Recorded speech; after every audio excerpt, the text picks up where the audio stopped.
Hey everyone, welcome to the first episode I've ever done live here at the NSCA event in Kansas City, Missouri. Super thankful to be joined by Jared Jarvi. Jared is an incredible individual. I've called him the Golden Boy recently. So I've known Jared for over a year now. We actually met at this event last year of all places. So it's only fitting to come full circle, do a live podcast here a year later. Dude, I love everything you've been doing on the strength and conditioning side, the sports science side, and you're just an impressive human. But for people who don't know you as well as I've gotten to know you, would you mind filling in a bit about who you are and all the amazing stuff you're doing, man? Yeah, Dan, thank you so much for having me on, especially doing it here at the NSCA conference. I mean, I think I got a lot of my first starts in meeting people in strength and conditioning at regional sport, like strength and conditioning conferences back in Michigan, and on to meet people like yourself here. So it's kind of an honor to be doing it on this stage. So for myself, from the great state of Michigan, and got my start at Northern Michigan University in strength and conditioning. I worked there 6 to 6 in the weight room with all the teams, and got a ton of reps coaching, probably more than I should have right out of undergrad.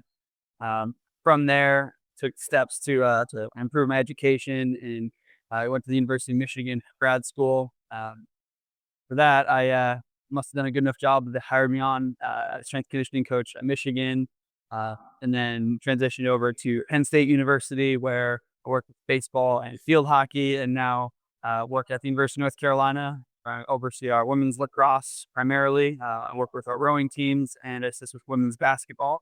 And I also oversee the sports science approach to our Olympic sports at Carolina. On top of that, I am now in the first year of a PhD, working on trying to learn a little bit more. The PhD for me is really about, throughout my career, I've had questions about training, about biomechanics, about recovery, about all the things that we know and love. And I felt I didn't have the tools necessary to ask the right questions or test the questions that I do have. And so the hope now is I'll be able to ask the right questions, answer those questions, and hopefully win more championships. Absolutely, dude. I mean, you guys are off to a great start on the championship route. That's Just right. coming off of a perfect season, a national championship. And while it sounds like you've done a little bit of everything from skiing to field hockey to baseball, lacrosse, sports science, and beyond, I certainly see you at your best in women's lacrosse. It just seems to be your calling that way. And naturally, coming off of a perfect season, that's no small feat. Very few teams, if any, get to accomplish that. What was the strategy going into this year for you? And how did you kind of know that this season was going to be different, going to be special that way? Yeah. The strategy for us going in was to tackle a lot of things that hurt our season the year previous. We had a lot of injuries. Truthfully, I just think we weren't as prepared for the demands of our season as we thought we were. And so we had a special emphasis on some of our conditioning qualities, on attacking certain things in the weight room, built out a more robust testing structure, and just try to make sure that I was covering all my bases across there. But most importantly, the way that I was able to work with the coaching staff this year and the development we've had working together, that was the real secret sauce to me. Yep. If I was to give them training recommendations, they're changing immediately. They're the most open staff I've ever been around in terms of sports science. Coach Jenny Levy is as knowledgeable on strength and conditioning, sports science as anybody, but she will always defer to me to do my job well. And it's something I appreciate a ton. In terms of when did I know about this season? There was a few points throughout the year. Coming in, we knew we had really good players. We were young and unproven. So my hard and fast rule is I'll believe it when I see it. And our freshman class, they're very good. I had to see it. First kind of moment for me was we were scrimmaging Maryland in the fall. And Maryland's a very good program. We were up, at their field, and they were giving us a little bit of a fight. Our freshmen responded super, super well. And culminating with a fourth quarter Chloe Humphrey goal. That is one of the most disgusting things I've ever seen on a lacrosse field. It was she was going behind the back, but got hit kind of mid shot. And so she was in a 180 spin and still hit top corner. It was one of the most disgusting things I've ever seen. That's fall. And so you can be great in the fall, but it doesn't equal championships. So kind of the next moment when I realized we could have been really, really good was our first game against James Madison. It was a team that beat us by 1 goal in overtime the year previous, and we came out and just destroyed them. We held them, as I think, 14-2. Our defenders were lights out. our offense was clicking, which is weird on the first week of our season. And so we knew there was something there. And then we were fairly unchallenged throughout the year until Boston College, the first time around. And that was going to be really the pivot point for our team is how do we play against the reigning national champions? And I mean, they came out, responded incredibly well. Our team played a great game in really tough circumstances against a good opponent. And so when we won that game, I think we were all pretty confident we had a chance to go all the way. And sure enough, it worked out. And it sounds like you kind of looked at that big picture and broke it down into small pieces, one at a time, both from the strength and conditioning standpoint and the sports science standpoint. And obviously, it sounds like that integration from a high performance team is so critical because I've talked with a lot of individuals who feel like they don't have that cohesiveness with their sports or between their sports science program and their coaching staff that way. How did you go about developing that over time, that trust and communication with them? Because I know a lot of other coaches want to get there, but they're just not there yet. Yeah. For me, I think that is my special skill. I'm not even close to the best strength coach at University of North Carolina, but what I do very well is a communicator. And I immediately, day one on the job at Carolina and continue to do this, I make the time to go to my coach's office and see them face to face. Try to make laps, go to our athletic training space as well, and talk sports medicine and just be in person. Don't send the text or email, like go talk to them in person because at the end of the day, we all want to win games, win championships, and everybody is making decisions with that in mind. So we all have the same goal. So why fight over whose way or how this is going to work? Go have the conversation, come to an understanding as to why.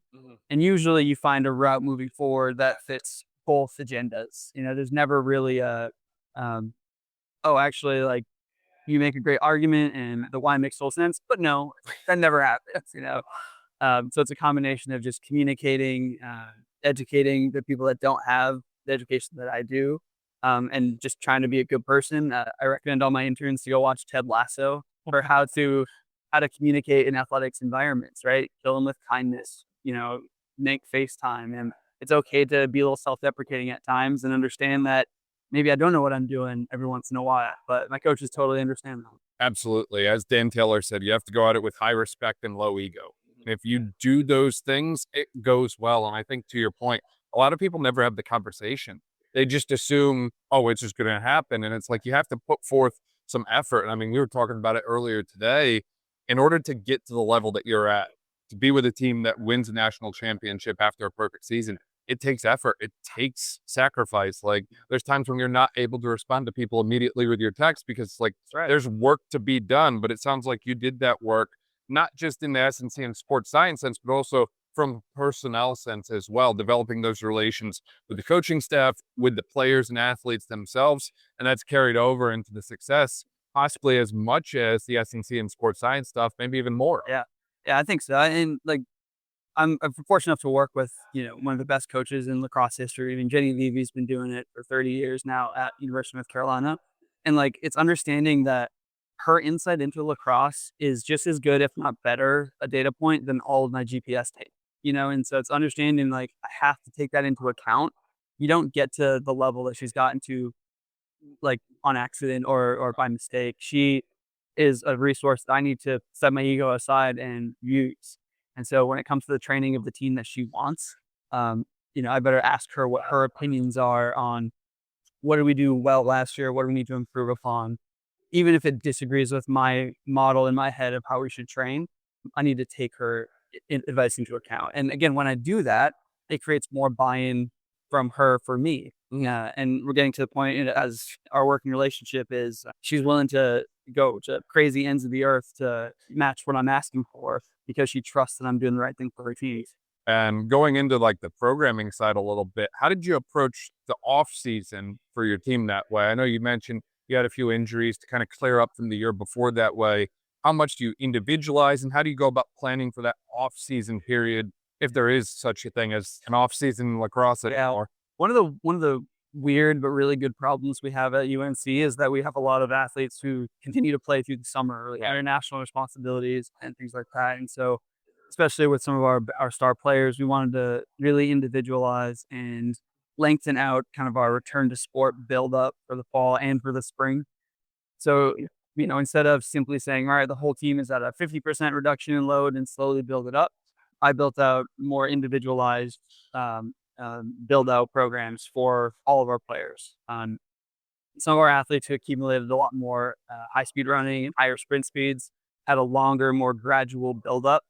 As a result of some data collected by our kinesiology department, Dr. Abby Smith Ryan, and the new Dr. Sam Moore had recommended some longer build-ups, and so that's something I took into account for our higher end speed players. And then sort of individualizing out our training based on force plate assessment and different things that we do, where if we have athletes who are incredibly good force producers and they've been training all summer long diligently, maybe we don't need to run them on another max strength program, right? Conversely, we have athletes who are incredibly twitchy and very, very explosive, but maybe could use a little bit more high force production. Maybe we keep them on some heavier strength training for a little bit longer. And so, again, none of this is, I think, new. But what I think that I did very well this fall was individualizing, right? Having a big calendar laid out on my desk and knowing like where all my athletes are in their build up for the fall. You always know where they're at. And I think that individualization piece is absolutely epic as well. That keeps coming up as I talk with strength coaches is I think the days of everyone gets one program, one and the same done are almost behind us, really. It's almost like we know so much now about each individual athlete. And I mean, your dashboards make it so easy to see it all. It's like, I can do a little bit more here, a little bit less here, and just provide a higher level of intervention for the athletes. And I think that sets you apart and you get better results because you're able to go that extra mile that way. And as you mentioned, you did a lot of it based on force plate assessments. And I know once fall ball comes around, you guys start doing those, like twice a week typically? Yeah, so we have a more expansive testing battery that we'll do essentially right away in the fall. But we will do force plate jump assessments at least twice throughout the week, sometimes 3 days a week in the fall, depending on the tests that our athletic trainer might want. Yep. For example, we're instituting some balance assessments now as well. Interesting. Yeah. So that we have some baselines for return to play. So we might have two days a week where we're doing some of our monitoring, our typical counter movement jumps, and maybe the third day we're getting a touch, once every 4 to 6 weeks on a balance assessment, so that in the event of injury, heaven forbid, we have something to work back to in the earlier stages of return to play. Yeah, absolutely. That makes a ton of sense. Having those data points established early on. What other things do you carry over into fall ball that way? Because obviously it's a little less chaotic than in season that way. How do you go about hitting that fall ball time frame, carry over the success you started in the off season, and then kind of lay the foundation for later in the regular season that way? Yeah, so for us, we always want to define kind of what our goal is for our fall season for each month. I like to do it for each week and each training session, and so that's what we did. And we knew we had a younger team, and so we were going to play a few more fall ball games, a couple mini tournaments like over at Duke, and so the theme for us was really development, whatever that looked like.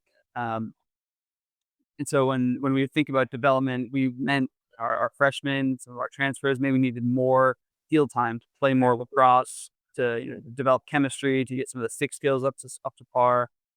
Where some of our returners who were not concerned about their lacrosse ability maybe needed a little more of that physical development. And so we were kind of bucketing players into what they needed more of. And again, it kind of goes back to the collaboration with the coaching staff of we knew this hectic fall season's coming up, so let's make sure the buildups are appropriate. And they would even, adjust minutes in games based on what we thought they needed for development. Where if it's an All-American senior who played enough lacrosse where, the scrimmage in October doesn't really make or break her season, then maybe she's going to get shut down for that fall event. Whereas maybe our freshmen who just need reps on a college lacrosse field and to learn to drop their stick after a goal, right? They just need to get practice doing that. And so we would work and adjust minutes accordingly.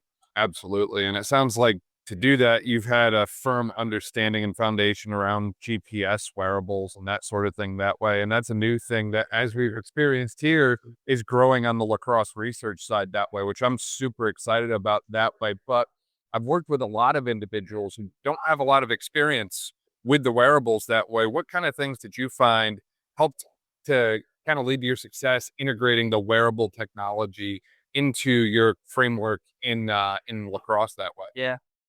So with any technology, I think it only matters if you're using that information to make some sort of actionable training intervention or change. Right.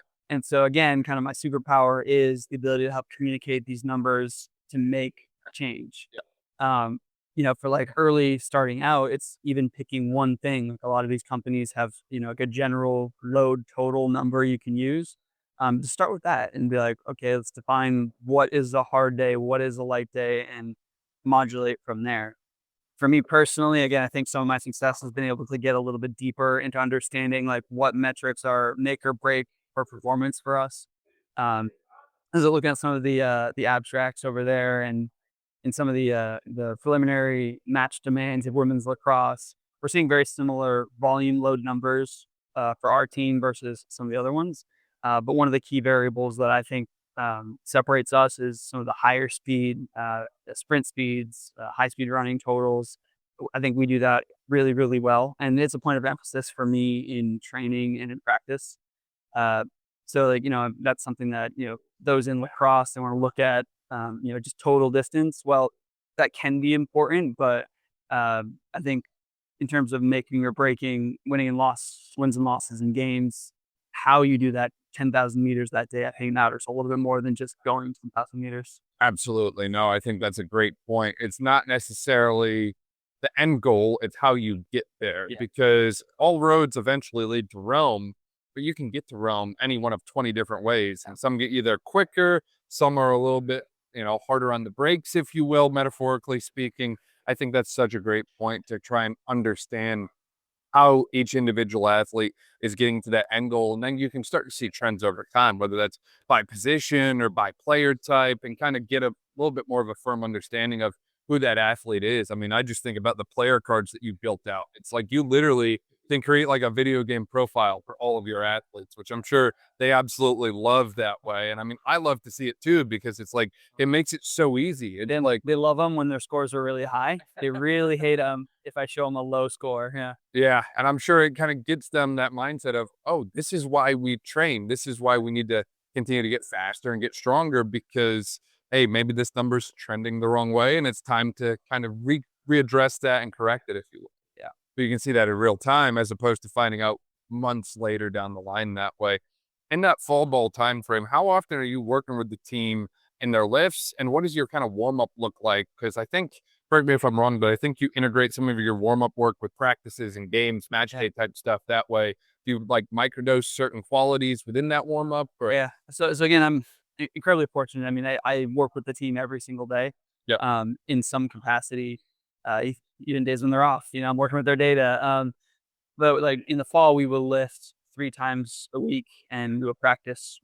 Essentially every day, 5 days a week, and I will integrate my work in what they're doing every single day. So in lift warm ups, I will kind of progress through some basic corrective exercises, right? I have some individualized mobility routines that some might do where, we get into like step 4 of the warm up, it says hip mobility.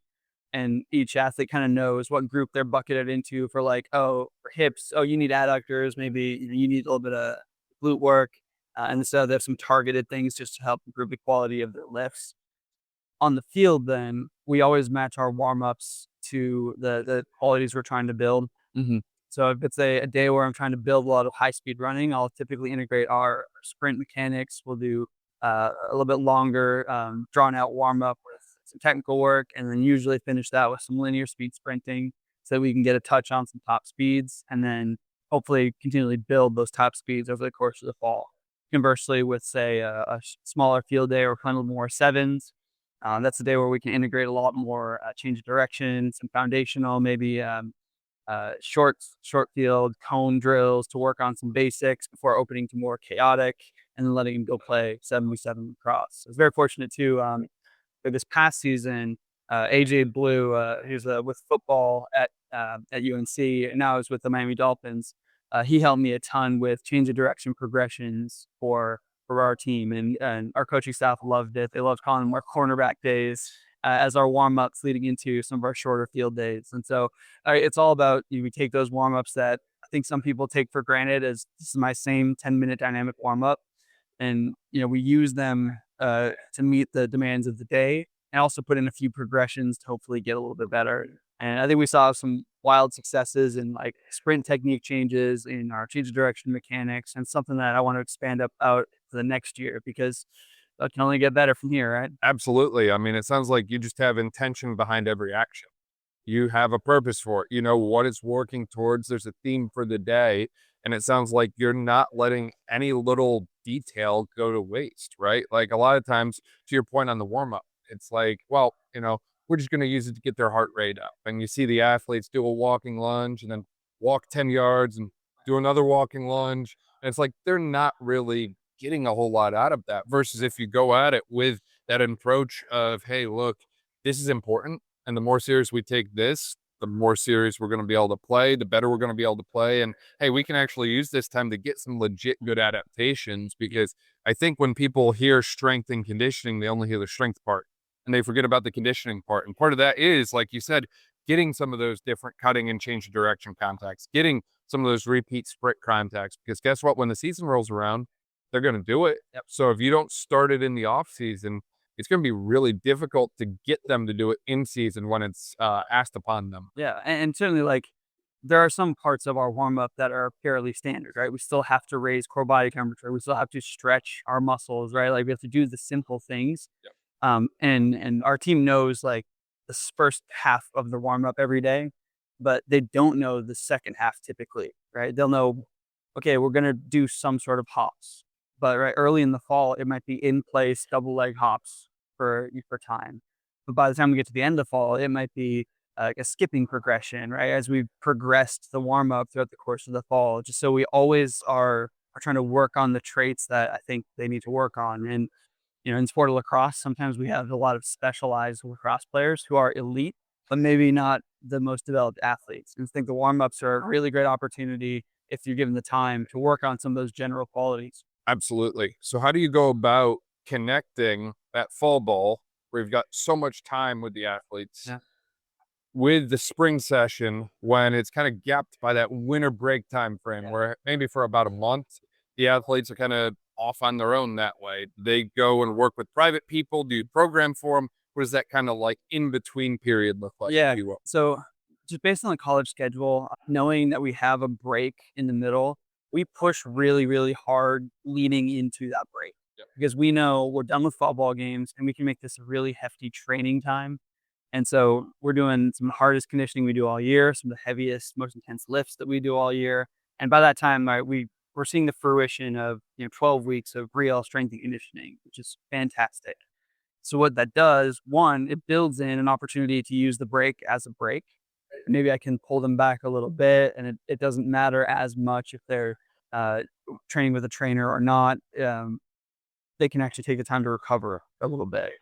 Now, to answer your question, it's a little bit of both. I do program for them throughout all of break for sure. I mean, all 52 weeks of the year. But we do have some collaboration with people who do have private trainers. I tell my team all the time, if you're going to train with somebody else, it's better than not training at all, or it's better than training poorly. And by all means, what I'll do is I'll call some of those private coaches and just ask them, hey, what do you plan to do? Here's the program that I've written. Let's make sure that they're in lockstep, but give the private coach freedom to make adjustments as needed. Like I know back when I was interning, it's really hard to coach somebody else's program. Yeah. So I don't want to call this guy and be like, hey, run my program and that's it.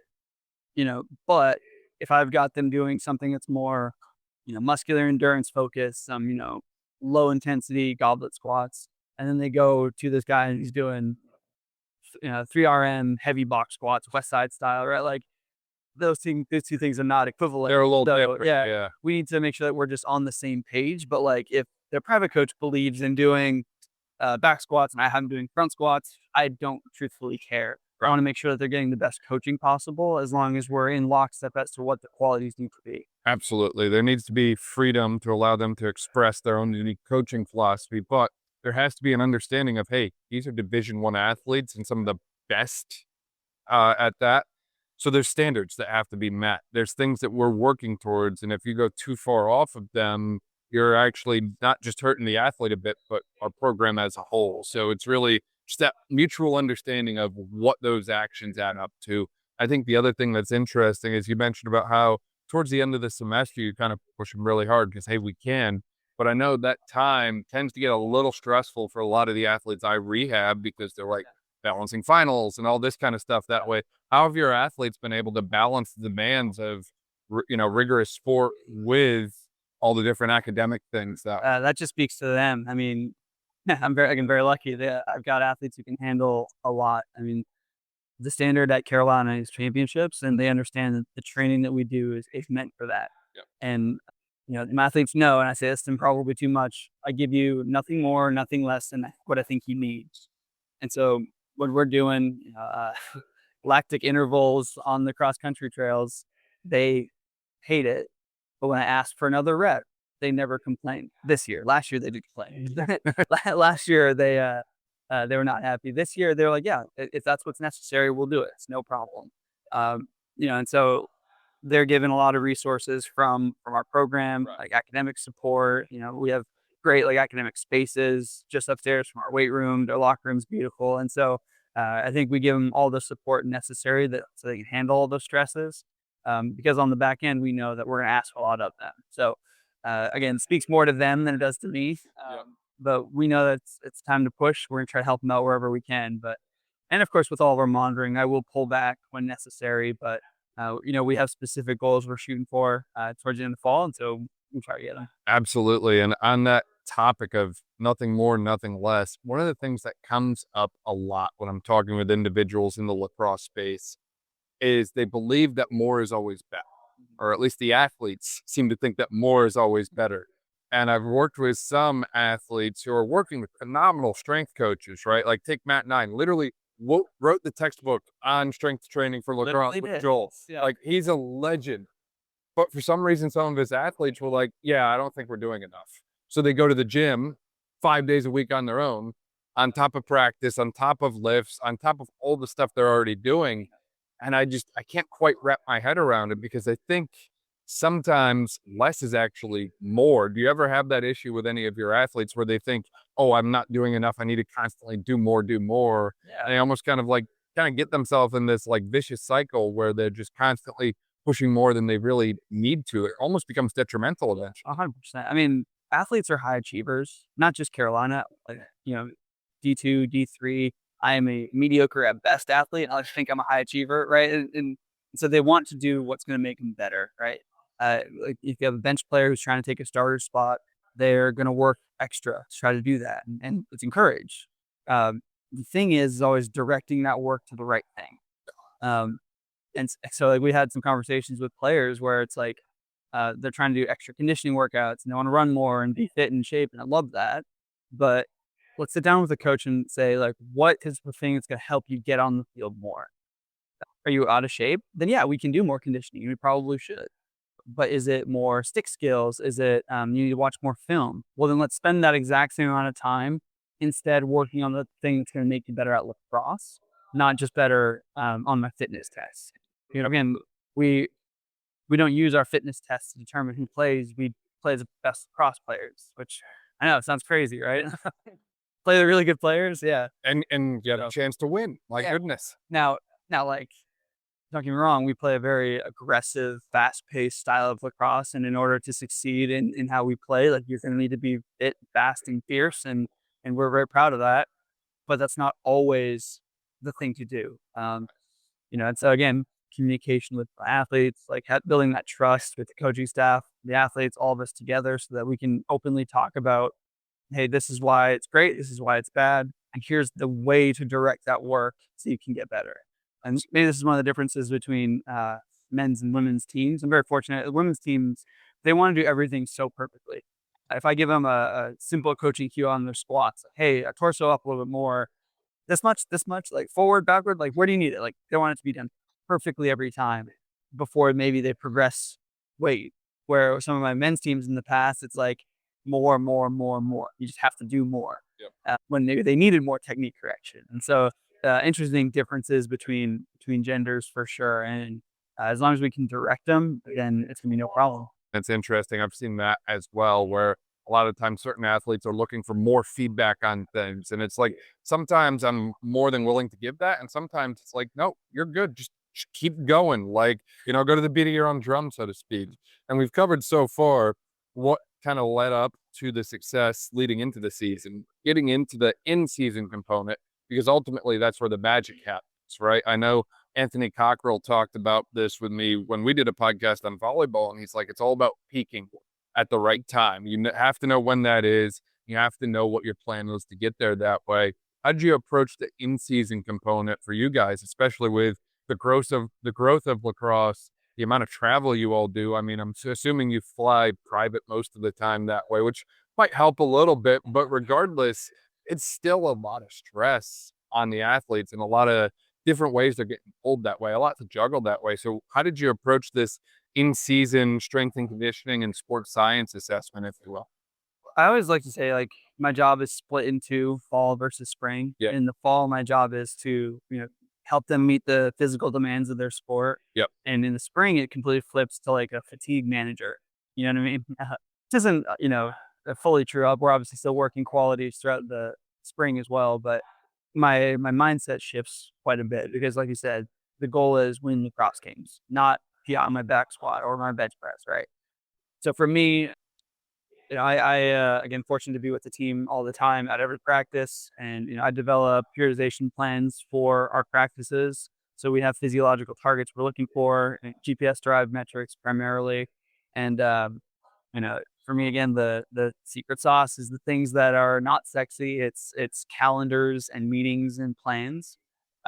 We like to look at the calendar, we look at our athletes, and we try to think, where are the opportunities for us to push? Where are the opportunities for us to pull back?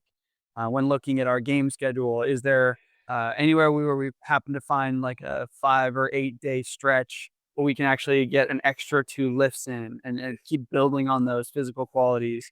And we'll do that. Are there some opponents that we have to taper for and peak for, like Boston College, because we absolutely did that? Or are there opponents where we can train through and try to up our weekly training volume so that we can build that residual fitness for later on in the season? And so again, a big fan of calendars and meetings. And in those meetings, my two phrases that I say is, talk about calendar, talk about the kids.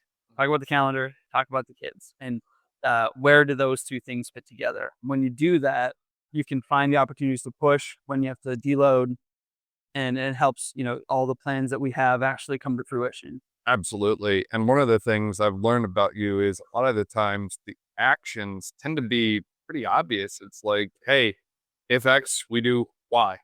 And even in the weight room, a lot of the stuff it sounds like you do is rather simple. And I think lacrosse is one of the sports I see this plaguing the most, where there's this concept of going overly sport specific with the exercises, Yep. overly creative. And I know we've talked about this in the past on the social media influence on certain sports that way. And it's like, sometimes if they can get a few reps of some cleans, some squats, and maybe a little upper body pump in, we're probably going to be okay for the most part. You don't have to get overly sport specific. You don't have to get too creative. Obviously, you have to be informed in your decision making, but sometimes the best answer is the one that's staring you straight in the face that way. I mean, what I believe is that the athletes are absolute wizards at their sport. And if we give them the general qualities to be a good athlete, they will figure out how to translate that into being great lacrosse players. Let me give you a story. So Chloe Humphrey, when she was injured last year, we were on the sideline one day, and I was juggling some lacrosse balls. Chloe had never juggled. I said, well, Chloe, everyone should learn how to juggle. You should juggle. I showed her how to juggle. One, she was juggling within 5 minutes because she's an absolute freak of an athlete. And now she can do tricks and she can do all kinds of stuff and whatnot because, that's how she is. And I think it's the same way where if I, give them a little bit of lower body strength, give them a little bit of, core stability, give them some explosive power, they can go learn how to juggle on their own. Right? They can turn that into being a great lacrosse player. And so I think keeping things more simplistic allows us to focus on the things that will make more meaningful change in the calendar, in our periodization plans, and translate to wins. So the simplicity is not just there for me, but it's there for the coaching staff as well. as you mentioned, it's knowing what the athlete needs and then how can I provide it for them in the most simple way. Yeah. And I feel like a lot of times, at least in my own schooling, when I did my exercise science degree, that wasn't ever really brought up. Yeah. And it's like, again, I think those qualities need to be pushed more, especially in a sport like lacrosse, where it's like, we're getting so many different things. Again, now there's so much amazing work done by guys like Matt, done by things like the SIG with Nicole and you and Tracy and so on. That way, it's like we're heading in the right direction. Yes. But it's like we just need to keep pushing the message over and over and over again. It's like preach the gospel a million times, and eventually people start to grasp it that way for sure. Yeah, for sure. I mean, as we part of the niche that I feel in this field is sports science, and realistically, that's not GPS and course plates, it's calendars and talking to Yeah. people. That's funny. As one of the talks earlier, they were talking about conceptualizing sports science data, and the example that was brought up was, well, what correlates to improving your jump height really, really well? Well, just losing weight. So we should start telling our athletes just lose a bunch of weight.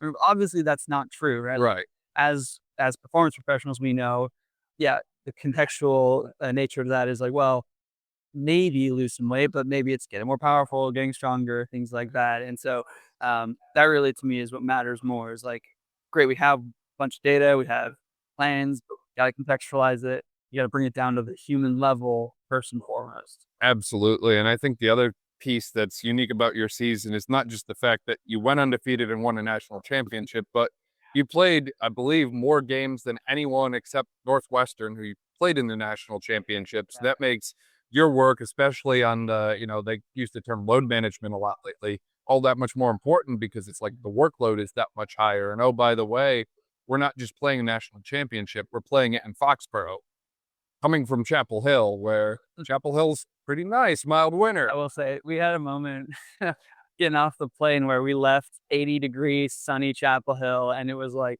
50-degree, like rainy, gray, bleak Massachusetts. And we were like, oh man. Absolutely. And it's like But trying to prep them for, any situations that way. And it's like, well, we can only go so far on the environmental considerations. But if the rest of our process is so well put together, we're still able to perform even in those terrible conditions. 100%. I mean, we can try to do as much as we can on environmental conditions. I mean, matching our field surface that we're going to play on to our practices we can. We know we're going to be indoors. We practice indoors all week. I wish we could adjust climate. Oh man, I always laugh. Back when I was at Penn State, they would always be pumping in crowd noises and things like that to match environments. And I was thinking about like, can we get like a sprinkler system in to match like rain games and things like that? But They're going to start practicing on the field hockey pitch. There you And they're go. going to throw the sprinklers on. Man, Well, I think the Big Ten this year, the Big Ten tournament was at Maryland, which is on field hockey. right. And so a lot of the teams were practicing on their field hockey surfaces. So Something different. yeah, it's Yeah. something to think about. It's crazy how some of those little things change how you play the sport that way. Yeah. And I watch, like, if you're playing lacrosse on grass, for example, and you watch how the ball rolls, and you watch it on like field hockey turf, there's a notable difference. And it's like, those little things do add up over time. And I realize we've kind of gotten to that in-season part that way. Reflecting back on the whole year collectively, what was different about this year for you from your framework compared to last year? What changed overall, or what general themes were different, if any? There was quite a bit that was the same, but how everything was implemented changed quite a bit. A lot more individualization. Like we're still going to do a preseason build, but what that looks like is now going to be way different for our individuals versus the whole team. Again, we had a lot more defined goals for some of our phases of training where they would say it in a meeting, hey, this is a maximal strength 4 weeks of training. So they will be a little more sore. They'll be a bit more tired. The jump numbers will go down a little bit while they're getting accustomed to, really, really heavy loads. But we know that, and that's okay. And so being much more intentional about defining our goals so that we can all be on the same page, I think was done much, much better. And also I think everybody was just pissed off because we didn't have the year in 2024 that we wanted to have. And so there was a different level of intensity with every run, every lift, every practice where we came in with something to prove. the team had an old time cash register in their locker room throughout the year, and they were cashing receipts on anybody who danced on our grave in 2024. So there was definitely some animosity towards other teams, and I think I love a little hate in the world. It's great. I love that. Now, how are you going to keep that same intensity and caliber up next year? Because it's like, well, no one could touch you Yeah. this year. So I know once you kind of scale to the top of that metaphorical mountain, it's easy to sit back in the lawn chair and enjoy the view, but you almost have to find a way to keep climbing as well, I think. Yeah, I mean, well, then, what's harder than going undefeated and winning a national championship? Doing it again. One thing that I cannot credit Coach Levy enough for is her understanding of like game psychology and athlete psychology. Like she knows the moments in games when it's so important to get a stop, or when to score a goal, or when to like really put somebody away, or when you can come back against a team. She knows these things, and it's incredible to watch. And same thing applies for us now moving into 2026, is understanding we will now be getting everybody's best shot, because somebody wants to break our winning streak, right? Somebody wants to shut us up because, right, we're champions. We're going to talk a lot. And so we're going to get the best punch from every single team that we play. And we want that. We want to make sure that people understand that it's not a 1 year thing. We're trying to build something that's sustainable for many, many years to come. And I'm really happy that I have such good people around me to help do that. So again, that really comes from our coaching staff at the top, and just the culture that has been put forth at UNC. And it makes those peak moments like winning a national championship that much better because you're around such great people that way. What was that like for you? Because I mean, you're 30 years old. Most 30-year-old strength coaches are not winning national championships with one of the best lacrosse teams to ever play, really. I mean, you guys were a historic franchise this year. So what was that like for you, dude? I mean, it's surreal. First and foremost, Like, is it the I'm going to Disney World moment? yeah. I mean, I was kind of like, as the clock was ticking down to zero, I just kind of dropped down to my knees, like, holy, and did it. It's kind of a culmination of so far all my career's work, and some validation that maybe I know what I'm doing. I tend to have a lot of imposter syndrome, especially at conferences like this with so many brilliant people around me. But it's also incredibly motivating and educational for me to see like what it takes to do this. And I of course thought we were the best team all year round, but winning championships is incredibly hard. And like, you can have everything go right and just not quite get there. Like, for example, credit to Northwestern and Boston College; those were incredible teams this year. Mhm. And any other year, one of them definitely wins a national championship. Yep. We just happen to be there. Um, so it's understanding like all the things that go into winning championships. It's so far beyond the sets and reps in my weight room. It's so beyond like our coaches' meetings. It's a village. It's our things like our parents of all the players, right, and the support that they give day in and day out. It's academics and how they can help support our athletes. I mean, it's our amazing donors at UNC who help fund our program and give our athletes all the opportunities that they have. And so it's such a huge process that makes winning it just such an amazing feeling, because like it took hundreds of people to make this happen. So I'm still drinking it in, truthfully. I don't think I'll ever get used to it. Absolutely. To your point, it is a lot to take in. And Yeah. it's like, oh my goodness, we made it. We did it. We're here. Yeah. But obviously all that success always comes with some kind of cost, I like to call it that way. And we were talking about this earlier, even is a lot of times coaches see the success or the tip of that metaphorical iceberg, and they don't see what it took to get there that Yeah. way. So for you, what did it cost to get to this point in your career where you're 30 years old, winning national championship, best lacrosse athletes, period? How did we get here from small town, middle of nowhere, Michigan kid? Yeah, I mean, a lot of hours, and early on in my career, it's working for no money, eating peanut butter and jellies and tuna for 2 straight years. And like, to be honest, like setting myself back from buying a home, because I wanted to do this so bad. And um, yeah, I've seen a lot of really great coaches leave this field just through attrition, and like it's hard. And I'm very fortunate enough to have some great parents who raised me not to quit anything that I do. I wanted to quit high school band so many times to play the trumpet, and nobody cares about trumpet player. But they would not let me because I made a commitment and I saw it through. And same thing kind of with this field. When I was committed to doing this field, I was going to see it through no matter what. Even now, like this past year, I mean, you ask my coworkers, like a lot of late nights where, I spent my days training my teams and being at practice, and I got 6 more hours of work to do, like, working on some dashboards, like getting data transferred over, things like that. On top of, I got an article to read for class tomorrow. And so, um, the thing that I always say to people is, if you're going to beat me, if you're going to beat me at this field, then you better give your life, because that's what I do.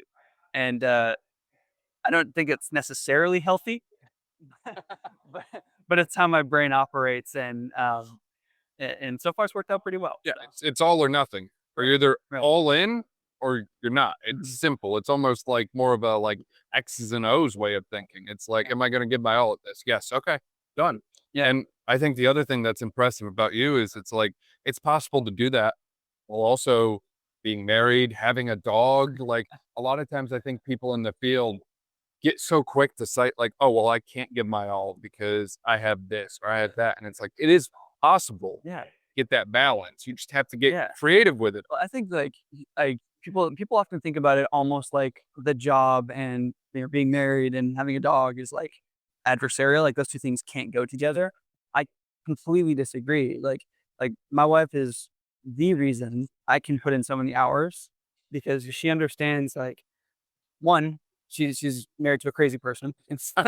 But like this is how my brain operates. Like if it's on, and she can help me on the back end, right? Like there's days where I would forget my shoes if it wasn't for her, where she has my back, where she will be like, hey, make sure you eat today, or make sure you take care of yourself. My dog, right? Gives me joy the moment I look at him in the morning, right? And so uh it's a way for me to like instantly de-stress. It's having this big, beautiful golden retriever in my life. His name's Charlie, by the way. Um, and so, yeah, like, it's a thing that I do every day. Like I take him out, I gotta feed him, gotta walk him, but it's also an excuse for me to take a 40-minute walk every day and clear my head from the stuff at work. And so again, like, I don't think those things detract at all from being able to put in so many hours. In fact, they're the reason that I can do it. Absolutely. No, I think that makes a lot of sense. And I realize we've covered everything from where the season started to where it ended, and even some coaching philosophy advice along the way, Jared. Who was kind of the biggest influences and mentors getting you to this point in your career that way? Anyone you want to like shout out or credit? Man, there are a lot of people. Some back at Northern Michigan University. She's now retired, but my advisor at the time, Patty Hogan, she's the first one to really push me into some sport science courses, and she thought it would be a big fit for me. And man, was it ever! At the University of Michigan, their whole strength staff there, Lou Porciazzo, Jason Cole, Mike Faber, the director, um, uh, Kate Smith, like they're unbelievable. They were great mentors and friends to me.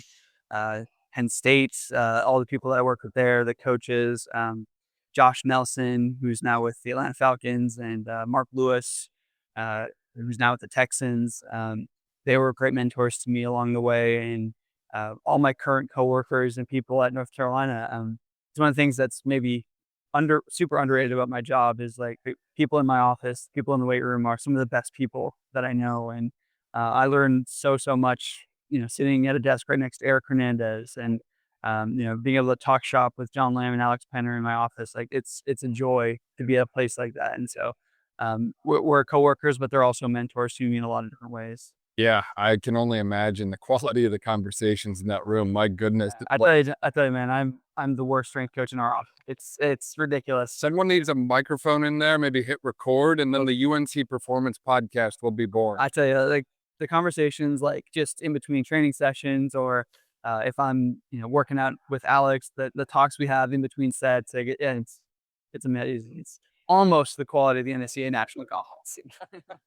No, that's incredible, man. And obviously, you mentioned the PhD a couple times. What's the PhD work look like, entail? How is Lacrosse Yeah, kind of finding its way into that? obviously I do. I work a pretty long full-time job, and so a lot of it right now is taking some coursework, some advanced level biomechanics, exercise physiology, statistics, research methods, trying to get that all in first. In terms of dissertation work and stuff, that's still sort of being formulated. I know for me, I'm more of a biomechanics focused guy, and I would like to really push the research forward in women's sports and women's health. So there's some synergies there with obviously coaching women's lacrosse at Carolina. So something in that realm for sure. Absolutely, man. And I feel like we've covered a lot of different things about you and all the incredible work you've done. Is there anything we missed as we were chatting today, Jared? Shoot, I don't think so. I mean, I think that that's really been the last year for me is like, how do we take this lacrosse team to a national championship, and how can I, work that PhD and improve myself professionally and personally.